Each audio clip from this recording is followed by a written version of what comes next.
Let's fucking roll.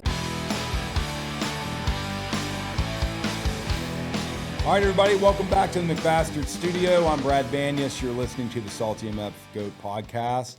Today, we're really excited to talk to Latrice Lewis.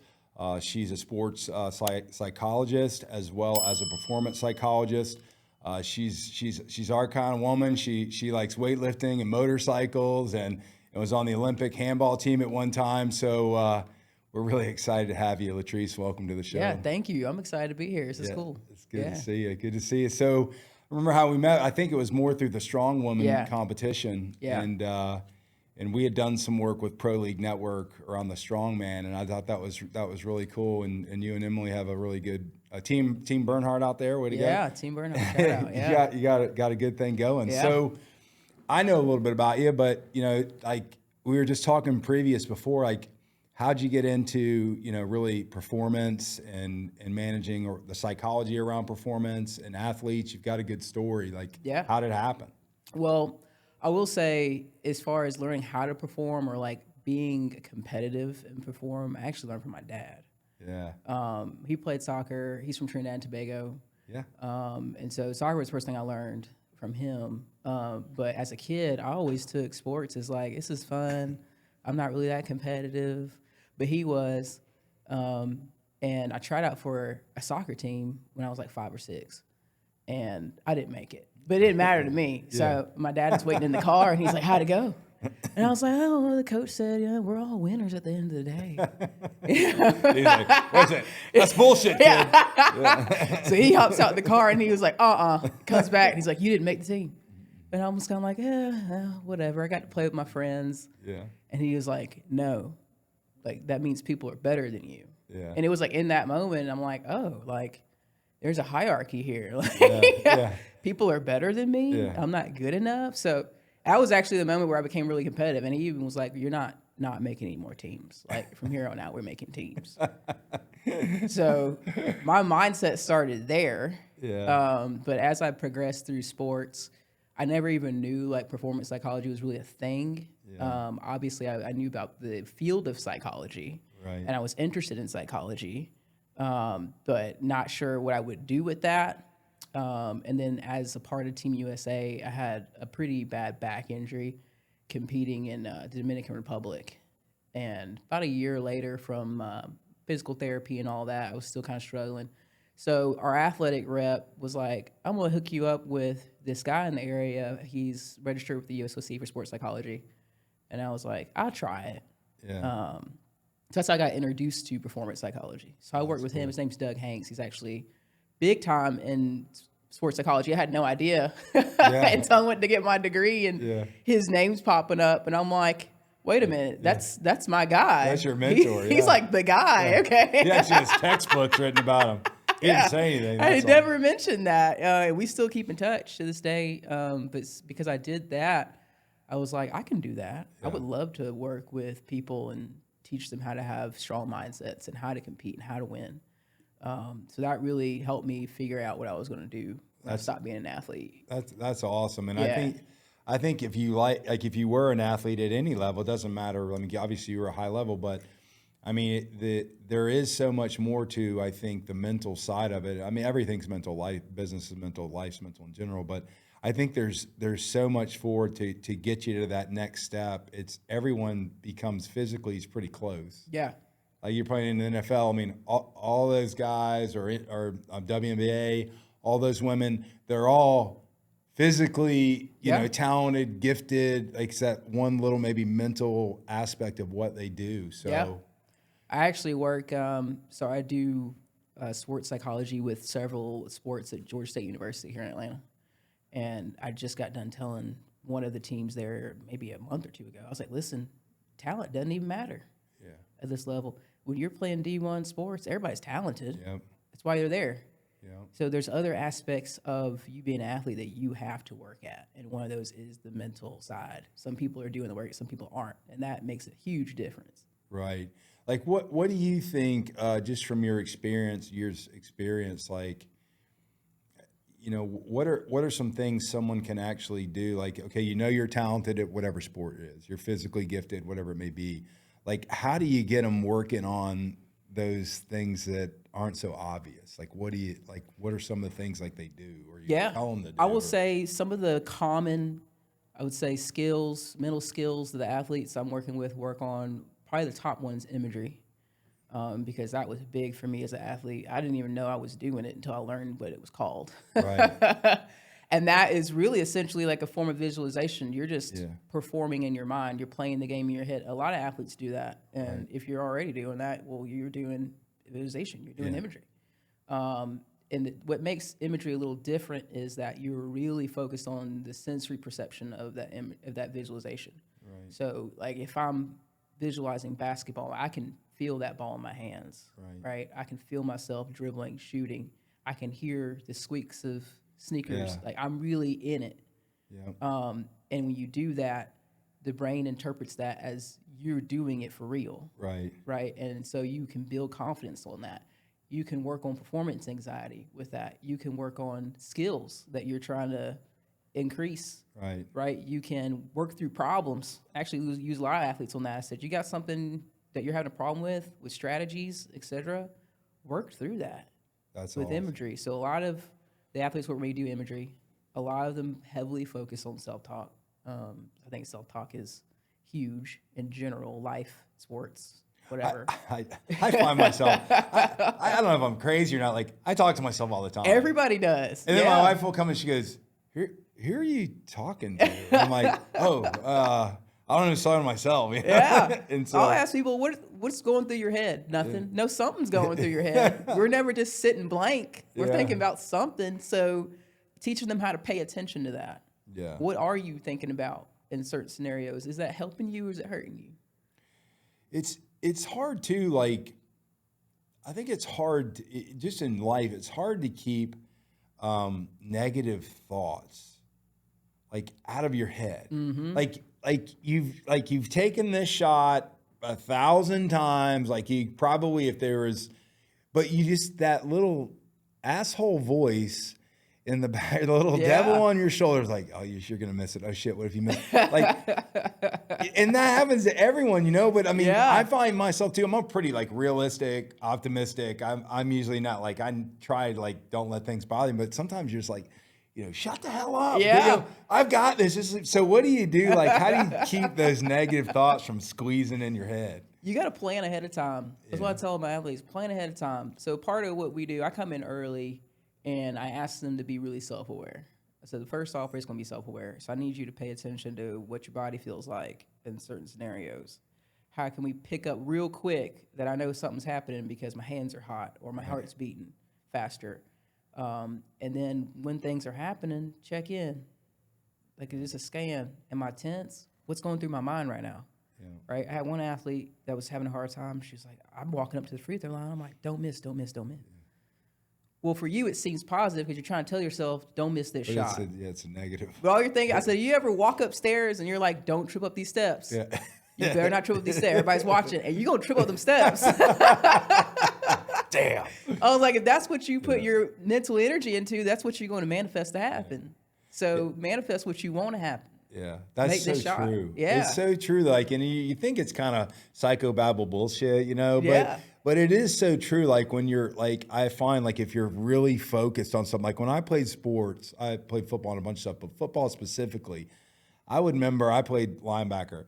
Like, I didn't hear anything when I was on the field. Like, people screaming, the fan, like, it was like, it was weird when I looked, I didn't know it then, but when I look back, I was like I didn't hear anything going on. I didn't care what was going on. And I don't know if they called it in the zone or whatever it was. Yeah. But like, that was really cool because you literally were zero focused and nothing was, in your head. It's a flow state.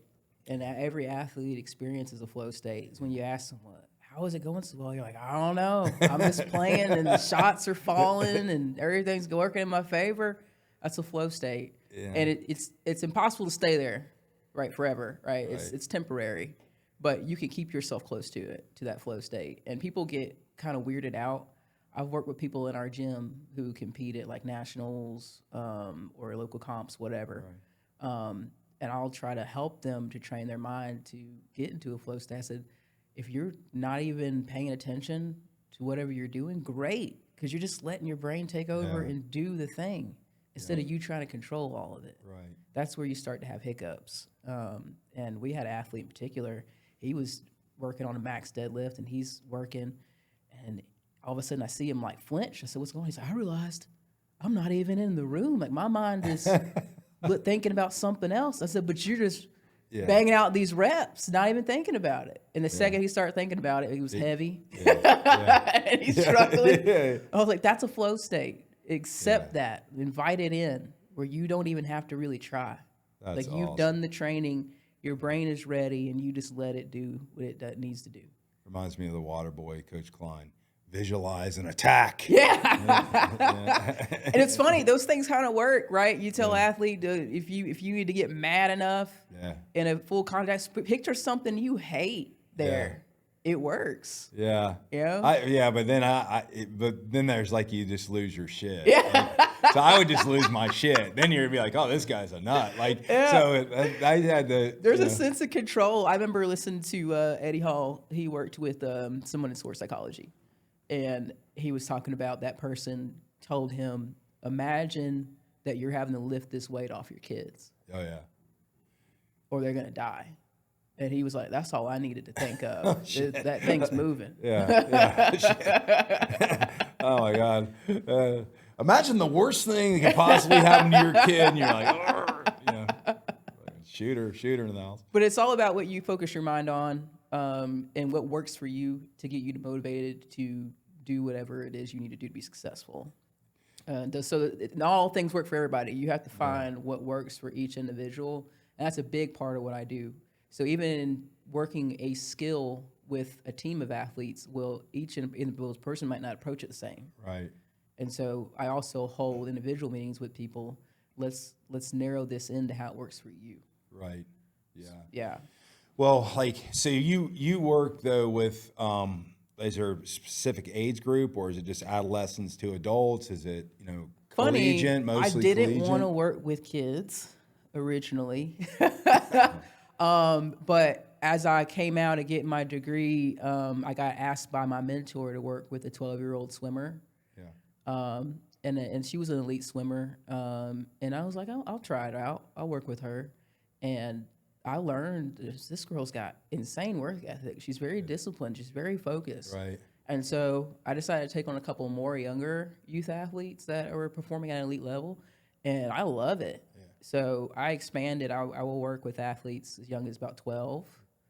Yeah. And, there's no end to the age. As long as you're still up, moving, performing at whatever you do, I can work with you. We got a woman in our gym now I think she's 63. That's awesome. And she wants to keep getting records. Sure. As long as you're able and you're driven, I'll work with you. Yeah. And I don't just work in athletics. People always think, like, sports psychology, you only work with athletics. Yeah. I've worked with musicians, business people, military. So there's really no limit. Everybody has to perform. Yeah, it's more performance. Yeah, it's all about the performance. Musician, artist, whatever it may be. And I prefer to work with people who do things I've never done. Right. Because I also can't have an opinion about it. Yeah. Sometimes it's hard. Like I play basketball, so it's like I work with basketball. Of course, I immediately am thinking like, this is what you should be doing, but I have to stay away from that. I'm not there for that. I'm not coaching you. Yeah. I'm here to help you with your mentality. Yeah. So sometimes I like to work with people in areas that I know nothing about. Yeah. Well, I mean, I think probably all the application like visualization and what you were talking about apply, to really probably business as well, I would think. It also gives me a chance to just increase knowledge. Like if it's something that I haven't really touched on before, well, now I get to go learn about this thing. Because I want to understand as much as I can about what people do so that I can be as helpful as possible. And part of that is them painting that picture for me and kind of explaining how they're experiencing it and the ins and outs of it. But part of it is on me, too, to go out and educate myself. Is most of the stuff you think, like when, I'm just curious, like, is most of the negative thoughts or doubt coming from, like, when you talk to athletes or artists or musicians who may be, like, is it something, like, in the past, like, a memory of, like, your dad or your dad saying you're going to make this team? Is it, I'm just curious, like, I know it can't be factual because it's different for everyone, but like, is a lot of that negative talk or whatever coming from stuff that was like a long time ago, or it's really related to the moment that they're in? Does that make sense? Yeah, what it I'm varies asking? for everybody. I've heard it all. Some people, I don't want to embarrass myself in this moment. I don't want to let my team down. Or I've failed at this particular thing in the past, even if it was 5 years ago. I failed at this. Yeah. So that means I'm probably going to fail now. Yeah. My parents, especially with college athletes, I hear about parents a lot. My parents, I won't let them down. They expect me to succeed. Yeah, some parents are a little off the rocker too on Yeah. your kid's not the per kid or your son or daughter or whatever not perfect. I mean, I love it.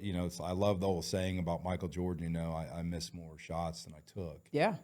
And like people don't like realize that. Exactly. I mean, yeah, he's Yeah. one of the greatest basketball players ever, but he missed more shots than he took. And if you look at baseball and you're batting, 300, 350, you're making $10, $15 million a year. Well, that's 3 out of 10 at bats you're hitting. Yeah. 3. Yeah. Right? It's crazy. You got to talk to people about those statistics sometimes. Yeah. Because it paints a picture for people. I talk to athletes about that all the time. Well, it's stats and it's errors. So at the end of the day, you have to take this many chances to have this much success. Yeah. If you take very minimal chances, well, your success is also going to be a little minimal. That's so true in life. Yeah. It transfers to Business life. and anything. It's so true. Like, Yeah. And it's so funny to me. Like, I was curious of like how you, from a performance psychologist, is like failure to me. Failure is self-defined. Like failure to me may mean something different than what it means to you. Right. And like, is it a failure that you struck out? Yeah. I mean, is it really a failure? I mean, it's just an instant in time. It's not, so I think the way people define or society defines failure is tough for individuals to say, I should have done it. I'm going to work harder and better at it, but it ain't the end of the world. Exactly. You know? Well, in order to be elite, you have to fail. Yeah. No one got to being elite at what they do or expert at what they do without failing a bunch of times. Right. And so I tell people that all the time. And even for me, like you're not always going to win. No. Right? You're not always going to get selected, whatever the case. No. But what makes you different and what makes people who become elite or professional is that they just keep pushing through. Yeah. The fail. They recognize that I have to fail in order to get where I want to go. Fall down 9, get up 10. Yeah. How to keep getting up. Another part of it is I'm going to get injured. Yeah. That's a big one. Right? You're going to get injured in athletics, especially if you're trying to get to a high level. It's going to happen. It may be minor, it may be big, but you have to overcome that. Part of being on that level is you can overcome things. You're resilient, right? And so you got to be a little crazy. Yeah.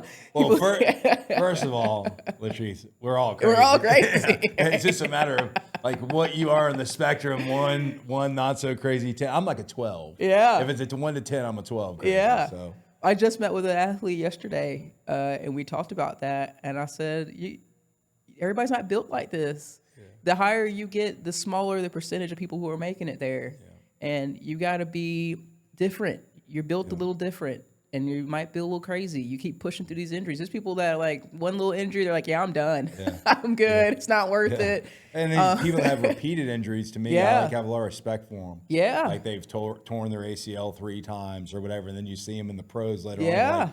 Like that person went through a ton of stuff to get to where they're at and still perform at that level. And that's a whole different mentality to do. Our gym it's funny, our gym is like that because Emily and I both have competed with Team USA. She was a thrower. And so we have a crazy amount of injuries that we've had over the years. And so even when our gym members are like, this aches or whatever, and they're like, I can't even say anything to you. You've had 5 knee surgeries and broken all these things, and you're still pushing and you're still working out and you're still trying to push your body. And so it's just funny. And then we tell them, you're built a little different. We're built different. We recognize that. We also don't put that on other people. It's not for everybody. If everybody was built that way, everybody would be a pro. Everybody Absolutely. would be in the league, right? Absolutely. And so it's not for everybody. And a lot of athletes, I ask them, are you elite? Are you professional? Are you different than everybody else? You have to remember that to keep pushing yourself, because no athlete that gets to a high level wants to do all that work. It's a lot of work. Oh yeah, I mean Kobe Bryant. I mean he's another guy I really liked a lot. I mean, and he would do like 4 a.m.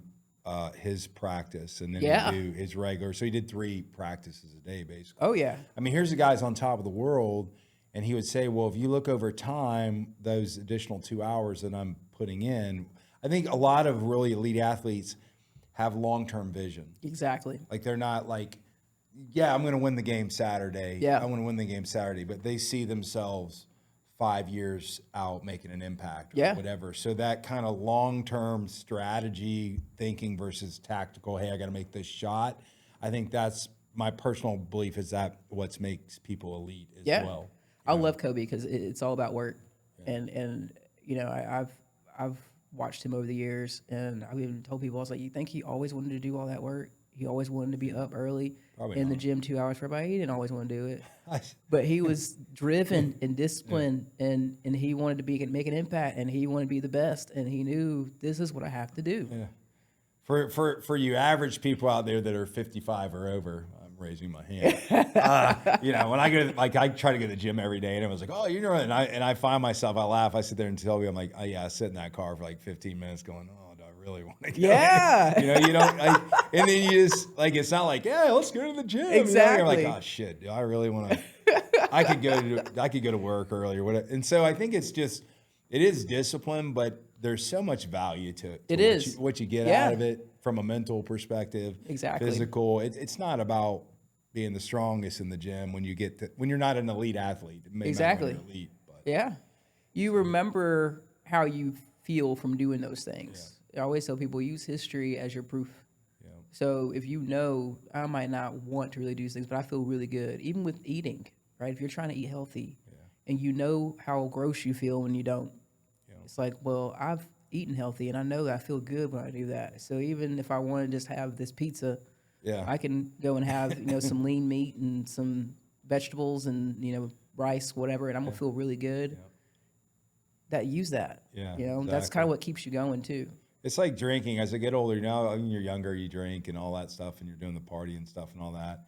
And now if I eat, I'm like, I don't even want to have. Like, I don't feel good. Like, and you listen to your body. I think it's like when you're younger, you don't care because maybe your body can.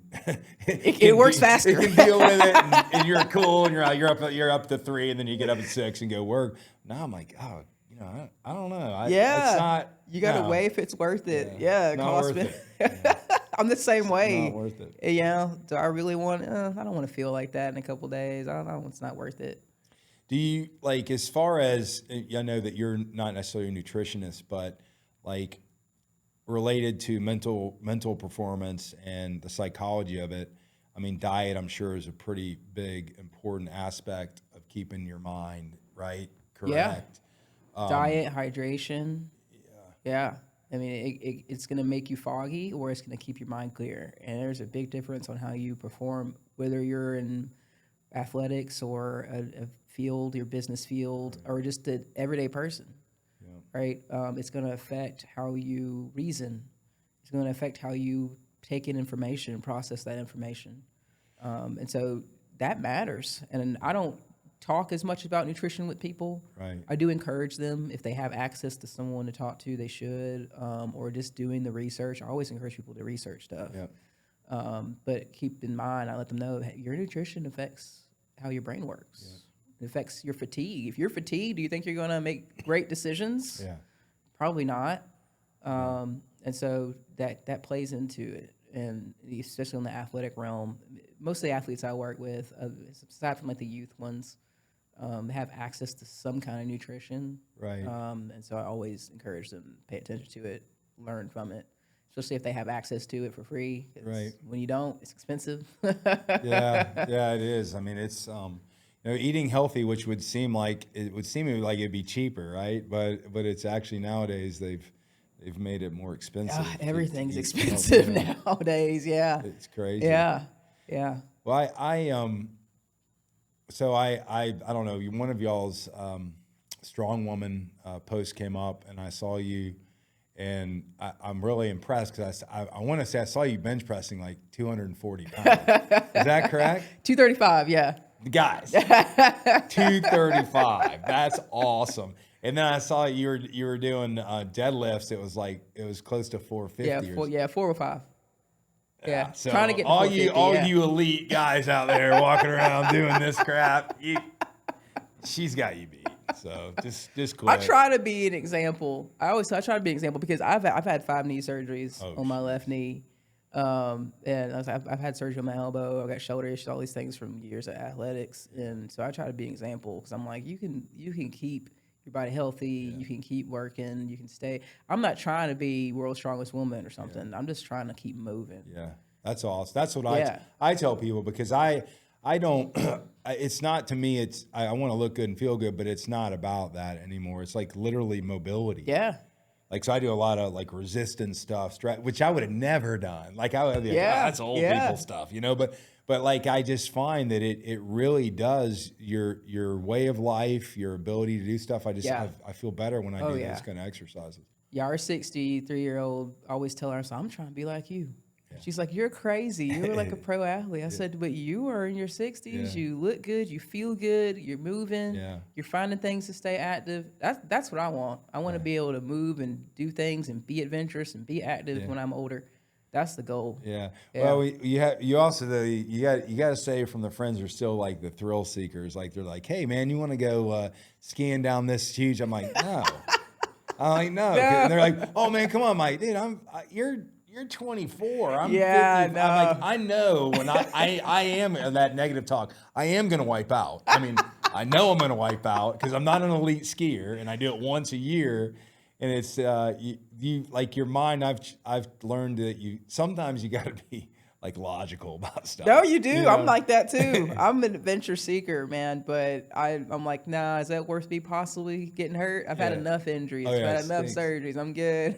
So the injury side, that's a good like point. Like the injury side, dealing with athletes coming back because it's frustrating because if you were A game, you're crushing it. You tear your ACL or meniscus or whatever, and it takes you out. What's the differences in like having someone coming back from an injury? Do you treat them a lot It's different, yeah. One, just trusting your body, right? Part of it is trust whoever you're working with. So always tell them, PT, your athletic trainer, trust that they know what they're doing. If they tell you that you're healthy, you can do all the normal movements you should be able to do, then you start trying to trust your body to do that. I really push a lot of imagery, positive self-talk for them on that, just to build themselves up, knowing they're coming back. Right. Part of what causes re-injury is the worry. Yeah. Right. And so you come out and you're like, I don't want to injure my hamstring again. Right. So now I'm kind of protecting a little bit, or I'm getting a little tense. That's what ends up leading to re-injuries a lot of times. And so trying to get them to avoid that ahead of time, trust their bodies, trust who they're working with, work through in their mind doing the things they were doing before. Taking the workouts they have, right? All the stuff they're doing in PT as proof. Okay, I can do this. I can explode. I do have the strength. My leg can do it. My arm can do whatever it needs to do. So spend a lot of time with them on that. And goals. Goals are huge for all athletes, but especially when you're injured. Yeah. Yeah. We focus on those goals, and that's proof too. I like to keep an athletic journal with a lot of my athletes, and that's their proof there of like, here's the work I've done. Here's where I worked through these issues, and I know what works and I know what doesn't. Right. And they can use that to come back with. Luckily, I got lucky that I've had so many injuries, but for some reason my brain is wired to where I'm like, I'm not worried about it. I'm good. Let's go. Yeah. That's why you've blown your knee out 5 times. I don't want to point it out to you, but that is why you're blowing your knee out. I'm gonna go all out here, man. And once I had the last time I heard, I said, okay, I'm good. I'm gonna go do something else. Yeah. Knees too. It's because it's knees, back specifically. I mean, you really mess your back up, and it's hard to. It comes and goes too. It's one of those just chronic things. Sometimes it's gonna feel good, sometimes it's not. And it's real important to, like you said, mobility. Like you got to start working on those things. Yeah.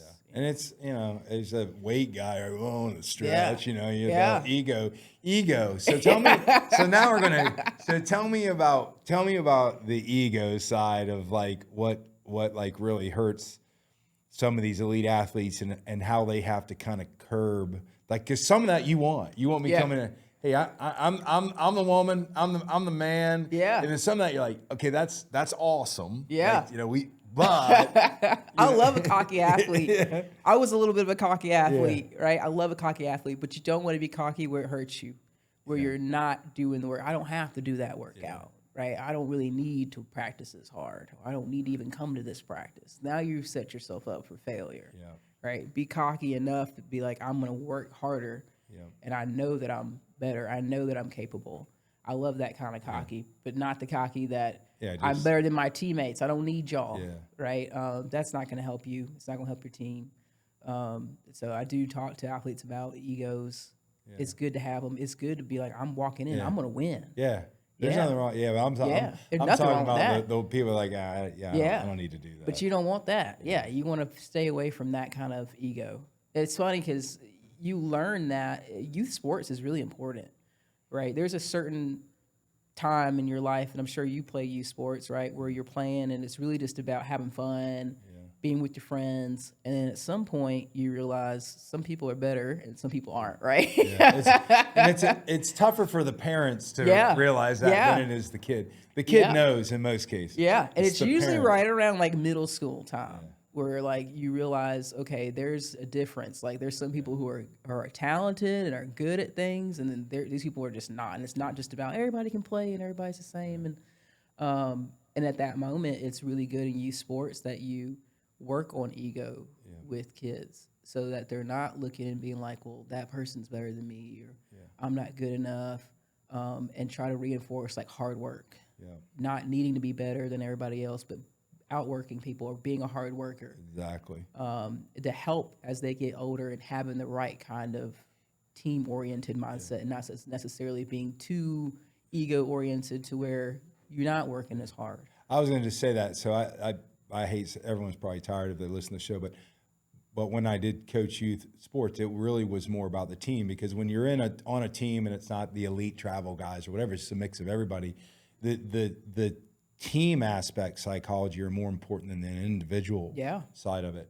And so we would always try to have a cohesive team. We would do stuff together. The families would do stuff together. If one kid wasn't doing something like blocking for the kid that's running back, well, that kid got to play running back for a while and see what it was like. And the parents would get mad about it. But I'm like, look, your kid is not any more valuable than this kid behind him.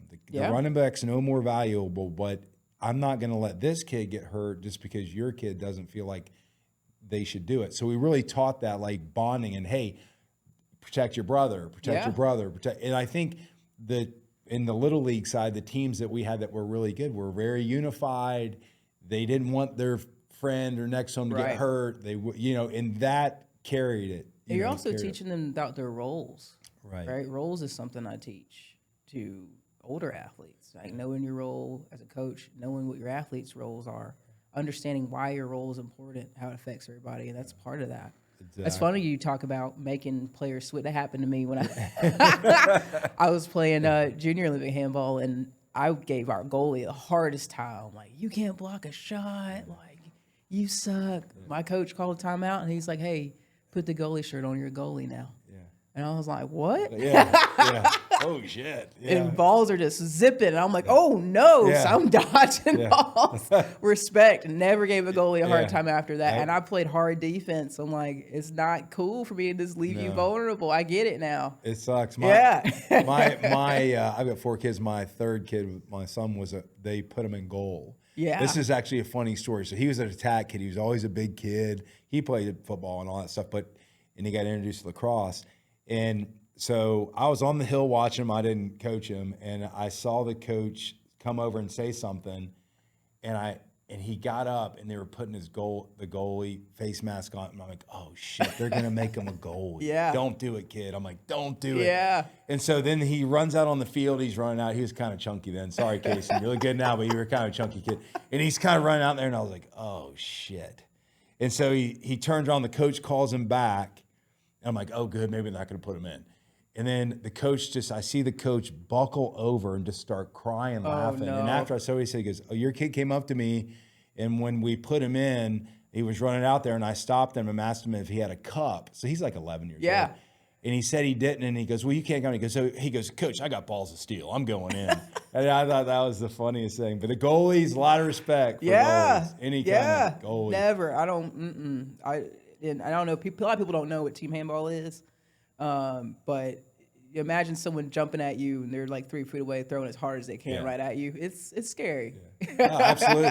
My daughter played lacrosse, and they don't have helmets. They've just got the the eye gear. Mm-hmm. Many times one time she got hit in the face with the ball, and her nose was bleeding or whatever. And she was an All-American lacrosse in high school, but she's kind of like, she was really like not a mean kid. You know? And I guess that pissed her off because everyone's coming over going, oh, are you okay? You okay? And then she scored 3 goals, and I'm screaming, punch her in the face. Get her mad. So I said, that was awesome. You got mad. Look at what you did. It's sports are good in so many ways. Leadership, teamwork, friendship. It's like the professional sports. I won't go off on that, but I'd like rather go watch a youth or a high school or a college game any day versus a professional. I'm kind of the same way. Minus I like watching the Olympics. I'm biased. Yeah, well, Olympics is. I love college sports. I love youth sports. I got several nephews, and they're all in the sport, so I love watching them play. And it's just different, They're learning, and there's the drive that's there, and everybody's trying to achieve something. They're trying to reach for something. Not to say that the pros don't. Yeah. But sometimes I feel we get to a pro level, and then it's like, okay, well, I made it. Yeah. And I'm making $100 million. Yeah. That's it. Yeah. I'm done. Yeah. And it's I got hurt. Yeah. Some contentment there, and I'm like, I want to see the drive. I want to see people fighting for something. It's that passion. It's that reaching that goal, wanting to reach that goal, and I think that's a lot of we were talking about. It's like purpose too. Like you're trying to find your purpose. We had Chris Cathers, who's an ex Special Forces. He just started Brothers Keeper Veteran Foundation. It's about preventing suicide for vets and stuff. And he was talking about purpose. Like when you come out of those kind of situations in military, you've got a team and purpose in what you're doing. And like some of that's one of the biggest reasons why people lose purpose. Yeah. So sports, the same thing. I do have so you've dealt with a lot of athletes and non-athletes, but like when it's over. Yeah. Like, can you talk a little like when it's over? Like whether it was, and it happens, I think, with kids in high school that were decent that didn't go into college, and then kids in college that didn't go to pro, and then when pro and injury or age, it's over. Can you talk a little bit like what that transition, like what people go through? Yeah. It's hard. I was there. And if you don't have other aspects of your identity that matter to you, it's real hard. Yeah. And so when I get to work with younger kids and even college-age kids, I'm always like, what else do you do? Yeah. What else interests you? What else do you care about? What's your plan? Because athleticism lasts forever. Yeah. And it's hard when if you're someone who's been playing like I was since I was 5, and now you're coming out in your 30s, 40s, like what do I do now? Like my whole life identity has been I'm an athlete, which is why you see a lot of people stay involved in something. Yeah. Right? They go on to some kind. I did the same thing. Right? Yeah. I went on. I run a gym. I do strongman. I do a little bit of powerlifting, stuff like that. I want to stay in something. But that's why you see that, because that's a part of who you are. So finding who else you are. Right. For people, if you got kids who are in athletics, it's real easy to build a identity around that. But find other things they love. Yeah. And that's so true, because like I would say, like, if you went back, like when I was younger, people would think of the sport I was in, like they would think, oh, you were a football guy. Yep. Like not that, oh yeah, well, you like music and you do whatever. Like you were like, and that it almost became your identity, even if you didn't want it to be your identity. Yeah. My dad would joke. My dad's from Trinidad. He would go home, you'd be like, oh, people are asking, where's the athlete? Oh man, your dad sounds like my dad. He was always giving me shit about something. So. Oh yeah, my dad was tough with me on athletics. Really was. But that was my identity, athletics. And so, find something else that you really love. You know, intersections, right? They're your intersections, things that identify who you are: male, female, brother, sister, husband, wife, athlete, musician. Find other things that you like to do that you really care about. Aren't we really all that though? Like we do think like we're really like people try to simplify what we are. Yeah. Or who we are. Right? Yeah. Oh, you're on a podcast. Well, I never did a podcast before a year ago in my life. I didn't even listen to them. So no, I'm not really a podcast guy. Yeah. Yeah. But I think it is hard when people put you in a specific, whatever what you are, your identity. And I think that's tough for people in general, not just sports, people. Yeah. In just all walks of life. You know, so whatever it is that you may have dedicated a lot of your time to, and everybody associates you with that. Yep. And you try to do something else, and it's like, well, no, you're a homemaker, or no, you're an athlete. Yeah.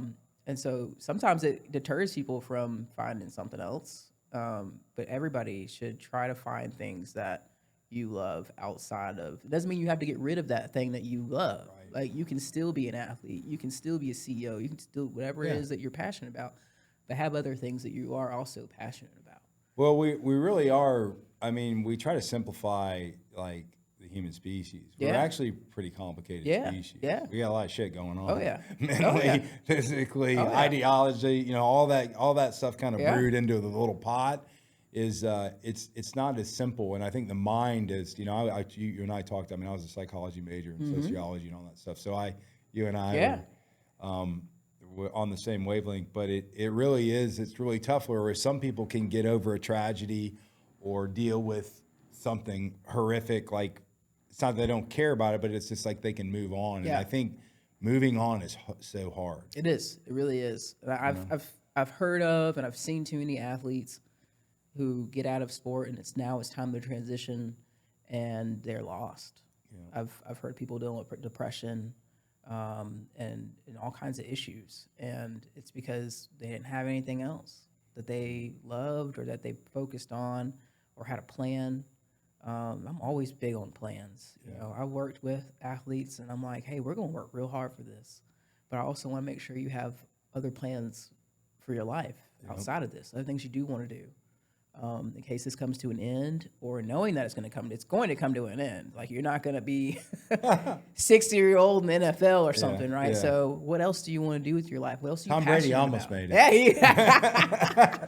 No offense, Tom. But even you look at somebody like Tom Brady, like what else is he passionate about? Yeah. What does he want to get into? And have a plan for other things that you have passion for. Don't just let yourself get caught up on one thing. It's like gambling. Yeah. Don't put everything on one car. Like, that's a lot. Have some options. If you're gonna be a gambling addict, I mean, spread it out, dude. Yeah, spread it out. Spread it out. So you have other things to fall back on. I've heard horror stories through the years. Athletes who are on a path for something big, and then there's a huge injury, or they have an accident, something like that, and it's like, I put all my dice in on this. Now what? And they think they can't do anything else. Yeah. And I think one of the greatest gifts you can have is that confidence that you can do anything you put your mind to. Yeah. And a lot of people think it's a dead end. Like, oh, shit, I'm done. Well, hey, look, dude, no offense, but if you did get hurt in high school, in football or basketball, whatever, you were young enough, Don't be 60 and say, well, I didn't blow my knee out in the 8th grade. Come on, let's be honest. Let's be honest about it, right? Yeah. Being honest with yourself is tough too. Oh yeah. That is hard. It really is. And I was just watching this morning. I forgot the guy's name, but he went viral on social media. A kid that got signed to Nationals. They made a video of him taking the hat to his dad, and it was a real nice moment. And he never ended up playing for the Nationals. Something happened, and he was going to get bumped down to minor league, and he didn't want to waste years in his 20s. And that's a pretty peak time for baseball players. Down there and not having that opportunity, and end up having an opportunity to try out for Savannah Bananas, and I plays for Savannah Bananas in front of millions of people. And the goal was to play in front of millions of people. Well, he is. He's not in the MLB, but he's playing in front of millions of people having a good time. So be honest with yourself. He was, you know, this is not going to happen. Yeah. I'm going to find something else. Well, and you find something else too. Like I found like when after you're done with college and all that, you kind of fell out of love with sports because you did it for 15 years or whatever you did it for. Yeah. You're just kind of like, oh, shit, I don't really care about it. But then when you have kids or something happens or you start coaching, you can give back that knowledge. I think really the game of athletics and sports is about.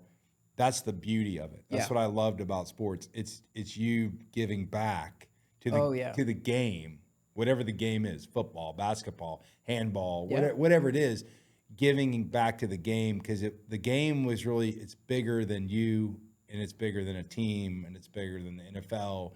I mean, there's so many great things that happen from sports. Oh yeah, that's my main goal when I would do any work, especially with athletes. Yeah. I'm like, listen, I was there. I've been through all kinds of things in athletics.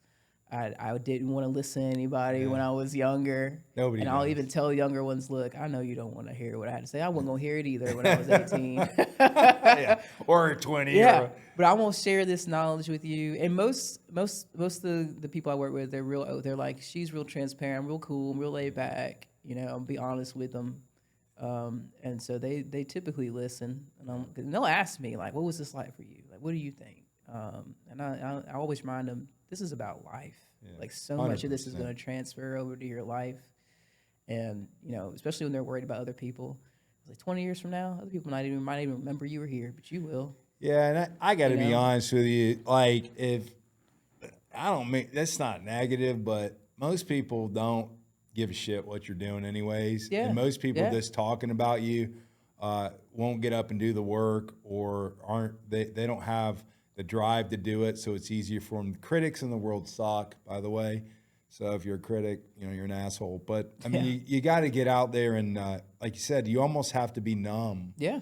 To worrying about now, if someone's trying to coach you or give you critical advice, totally different. But listening to the naysayers will get you'll be right there next to them. Yeah. If you listen. And it's hard for a lot of the athletes to block that out. And I'm like, I know what it's like. I know that, and they're not going to even matter. No. You're going to remember what this experience was like 20 years from now. Absolutely. And so I really try to get them to focus on that and how they want this to transfer into their life. And what they're learning that is going to be so useful for them in life. There's so much to learn from being in athletics. Well, I could tell I could let you coach me and tell me you would ask me what my conversations in my head were with me. They might be off. You might be, well, that's the wrong. You need. I've heard all of it. I've heard the most off the wall stuff, and people always like, I don't want to tell you. You're gonna think I'm crazy. No, just tell me. I've heard it all. And I was my own worst critic, so it might not even be worse than whatever I was telling myself. That's awesome. Well, I want to. You're a lovely person. It's awesome. I can see why you're good at what you do, and athletes would definitely trust you. So tell us a little bit about your gym, because I mean I know that's kind of like you guys love that, your passion. Yeah. So tell us a little bit about the gym. And really what Strong Woman's about. Like some people have heard of strongman competition. Some people, if you haven't heard of it, you're like, they're lifting really heavy stuff. Yeah. And it's a great event. And I'd love to get you guys hooked up with PLN on that. But just tell everybody. I mean, that's a passion of yours. Yeah, right? yeah. So I even fell into it after finally coming out. So I was in Auburn, Alabama. It's where my residency was for handball. And so I finally was done with competing at that level. Came back to the Atlanta area and was looking to, like I said, stay involved in some way with athletics, being physical. Yeah. And so I joined a gym, and Emily, my wife, was already there. She had a space in the back on the weekend that they would do strongman. And so the owner was like, I was like, I'm looking for something to do. Maybe I'll get into bodybuilding or something. She was like, you might like this strongman thing. Yeah. So I was like, all right. So I showed up to try it out, and it was super cool. And at the time, she kind of just was a family thing. Yeah. And so they were into it. She was really into it. She was looking for something to do after being done with track and field. And there wasn't a lot of women doing it. So she was really one of the first women to really be pulling together equipment and like making it happen in Georgia. And so she's awesome, by the way. You're awesome. She's real awesome. And so I fell into it, met her, Tried to pretend like I wasn't strong because I was intimidated by the implements. Yeah. So I'm like, no, I don't really lift a lot of weight. But she figured that out real quick. She was like, you're faking. And so I kind of started doing it with her after that point. And so we've been trying to just pull people in and let people know that anybody can do it. That's been our big thing. As it seems to, from what I've envisioned coming in as an outsider and kind of getting involved, is it's kind of like its own little niche thing. And a lot of people, you got to be big, strong, you got to be a guy. And so we were like, nah, you don't have to be all that. You can do this. You can be a kid. You can be a woman. You can be older, younger. And so a lot of our gym is just being inclusive, letting people know that they can do it. And teaching, we like to teach younger kids how to lift the right way, because we both didn't learn great in high school. And you'll appreciate that later in life. Yeah. We were both like, oh, we had terrible instruction. We didn't know what we were doing in high school, lifting heavy weights. Pick it up. So we try to teach people the right way, and Emily's very knowledgeable, and she's constantly on research. And I bring in the mental aspect of it, and just my experience also from being a high-level athlete. I lived at the Olympic Training Center for 2 years. I had the best of the best in the weight room. That's awesome. So I try to bring that knowledge too. And so we have kids as young as like 6 that we've had in there, and again, oldest 60-something. And so anybody, ours is all about being open to everybody. Everybody can do strongman. We promote women doing strongman. We have some of the most women I've seen in local comps at our comp. We really try to tailor to the women, encourage women, be encouraging, not make it exclusive.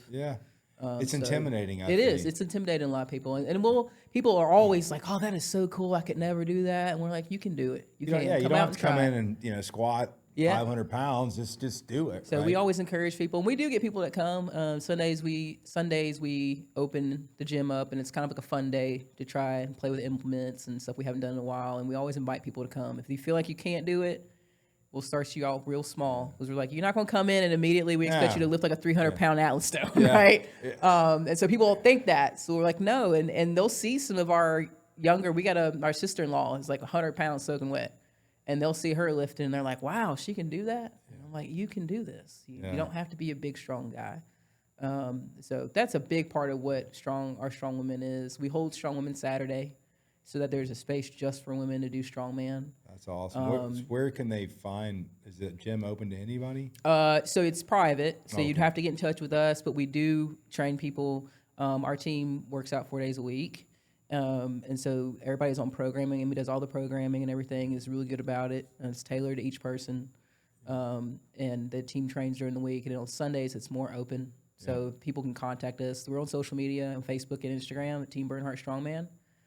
Check it out. Yeah, check it out. There's videos up there, a whole bunch of stuff on there about our gym. But you can reach out there and just say, hey, I want to come try this out.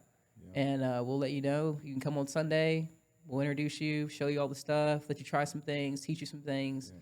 The Strongman Saturday is cool because, one of the things being women ourselves, have noticed is there's just not a lot of opportunities for women to feel comfortable learning how to lift.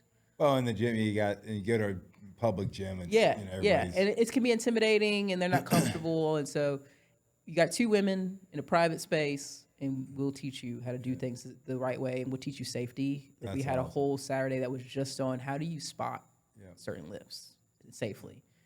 And so we open that up because we want women to learn. That's great. And feel like they know what they're doing, and then they're empowered to work out, and they know they can lift, and they can lift big things. And even the guys that come who are like, I could never do that. And they come and they feel so empowered because they come in and they realize I can do some of these things. And that's what our gym is really about. That's awesome. Yeah. Well, that's a good way to think of it. It's funny because Chris Cathers, I keep talking back to him, but he said, comparison is the thief of happiness. And that's so true. It is.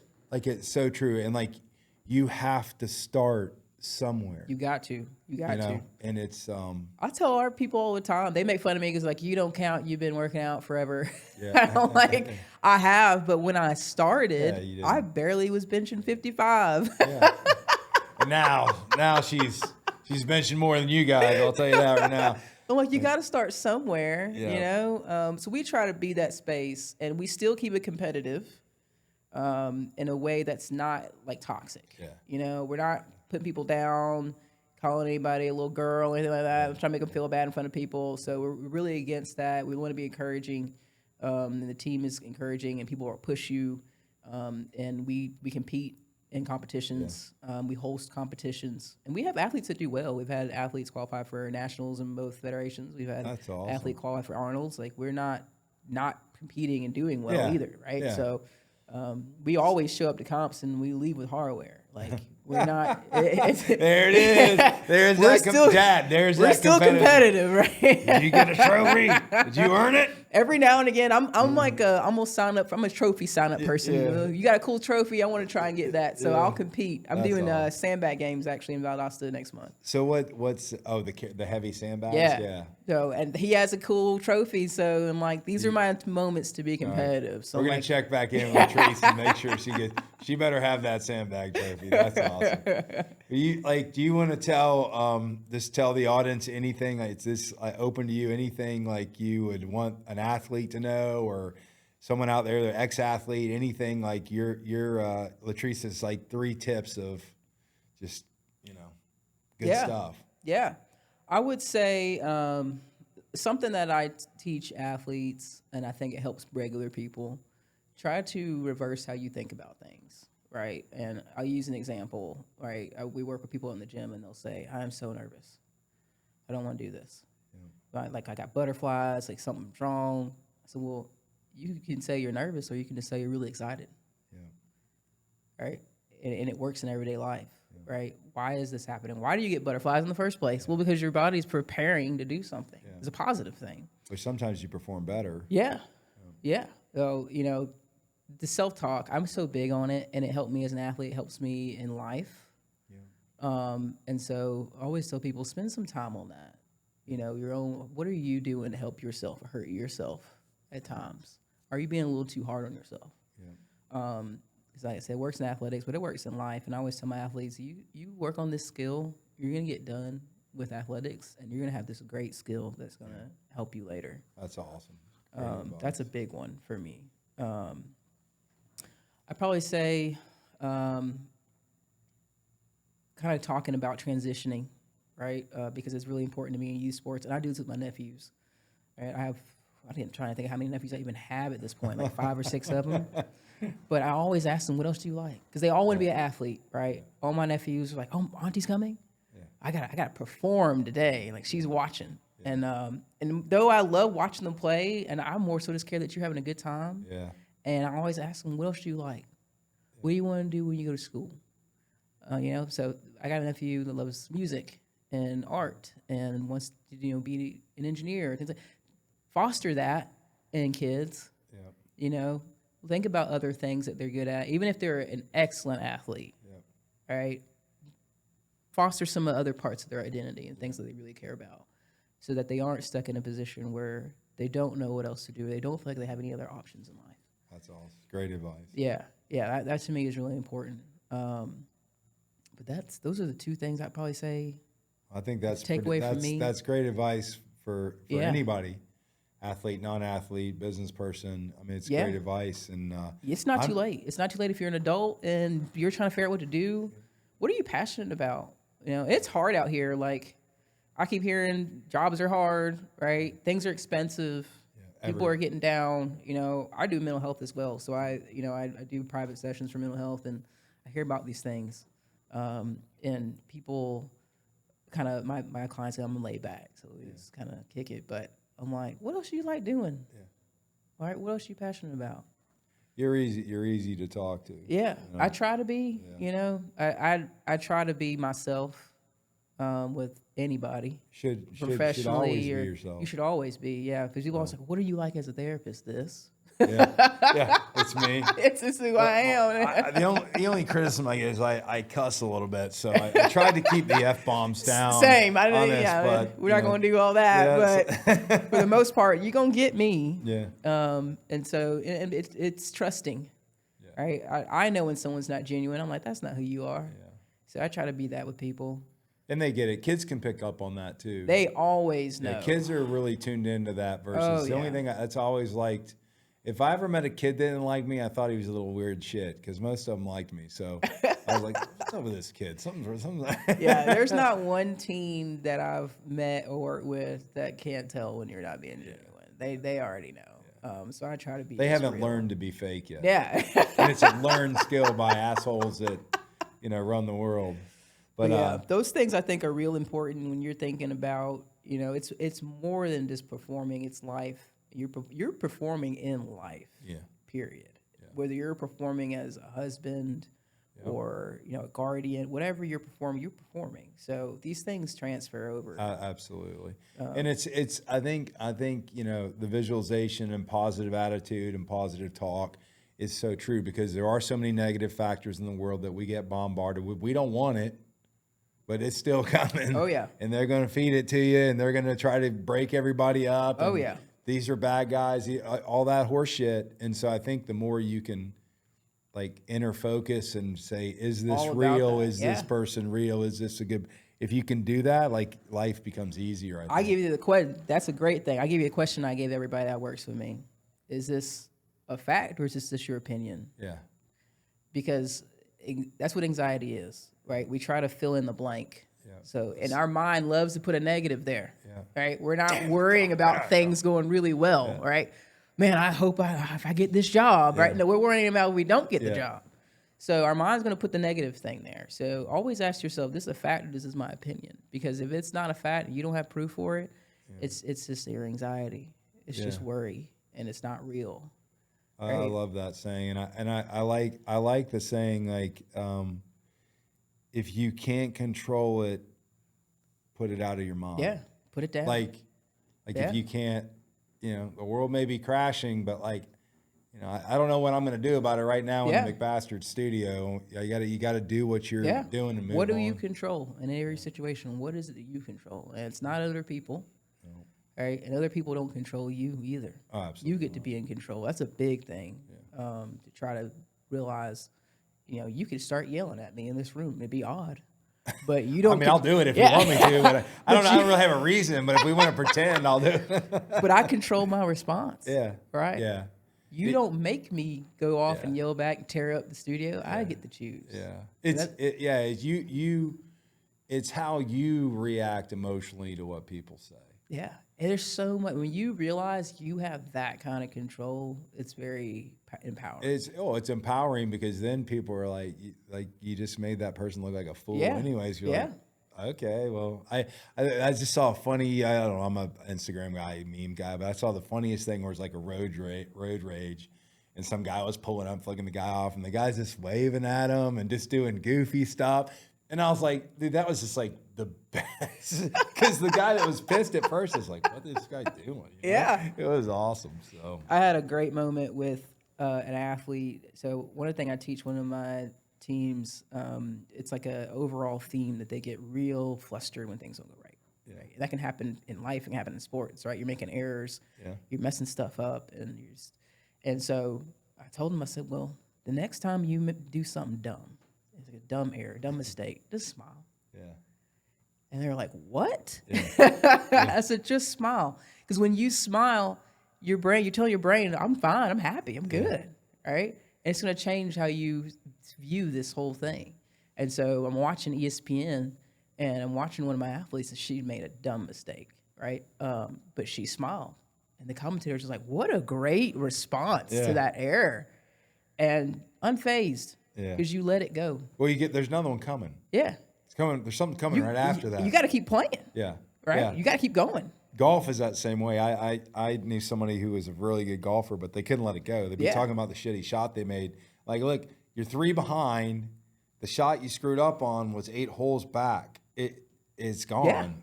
Go forward. It's over. You keep letting that do it, you're going to do it again. It's going to ruin everything moving forward. And so I told athletes, I said, do you know that you're better? You know how to do that, right?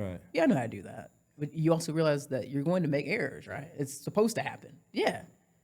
And that has helped. It helps so many people. They're like, I'm just going to smile. It's fine. Yeah. It's supposed to happen. I'm going to make errors here and there, whatever. I'm going to keep playing. I love it. Keep going. I love it. And so, there's just so many things like that I try to teach. And when I saw it, I was like, I am so proud. I was like, I don't even care what happened. I was just so proud that you did that. And people noticed it, and they were like, what a great response. And you just threw it down and kept playing. Kept going. And that's going to carry you now. Made the winning Because now shot. you learn that, and when you leave this and things happen in life, just keep going. I love just it. Smile, drop it, keep going. Well, Latrice Lewis here is awesome. You heard it from her. Good advice. I really appreciate you coming on the show. Yeah, thank you for having me. And before I sign off, I got to give my credit to my guys over there at Con Creations. So this is really cool. It's a dugout mug that they're doing work with Con Creations, Matt Con. But he made our live from the Bastard Studio in SaltyMF. They're baseball bats hollowed out. So if you're a Braves fan or baseball fan, these are pretty cool, Matt. We really appreciate it. So once again, thank you for listening today. That's all.